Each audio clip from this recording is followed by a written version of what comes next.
خويا معكم على هذا المشكل هذا المضارب كاين هنايا. خويا قطع حبسوا علينا الماء، ما كاين لا ماء لا والو، حبسوا علينا ناس عايشين من البحر، ما عندهمش مرقات. شحال ديال الناس هنا هما ديال البشر عايشه من البحر، ما عندهاش باش تاكل ما تعيش.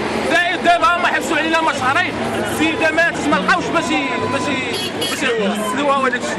ودابا الناس هما الناس واش كاين خصص في الماء ولا فاش كاين خصص كبير في الماء، ما كاينش الماء. قاطعين عليكم شحال دابا؟ واش قاطعين عليكم؟ كاع الكبار طرقناها ديال السادة العامل رئيس الجامعه راس العامل كلشي حتى واحد ما بغى يستقبلنا، وطلبتوا بانهم يستقبلونا.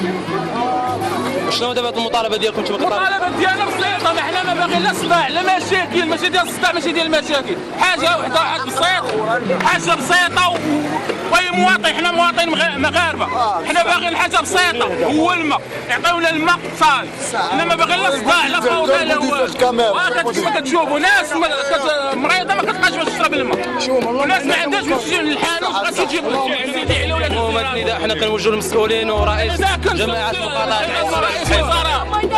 حنا كنوصلوا لهذه الرساله هذه انه يستجيب المطالب ديالنا، ويعرف ان كاينين ناس محتاجين في هذه البلاد هذه وناس. وحنا بغينا حل بطريقه سلميه بلا ما نخرجوا معاهم اللعب، بلا ما نشوفوا كيف ما كنشوفوا هاد الناس هادو راه متضررين. واحد المساله اخرى باغي نوصلها حتى الناس ديال صحاب الانتخابات، غنسالوا واش كيستغلوا واش انتخابيا باش تجي الانتخابات يجيبوا الورقه ديال الماء باش يستغلوا في الانتخابات. لا ما بغيناش غنصوتوا بن عمر الشبار، حنا ما بغيناش غنصوتوا على شي واحد نهائيا، لان حنا الانتخابات وهادشي كيدخلوا من الانتخابات.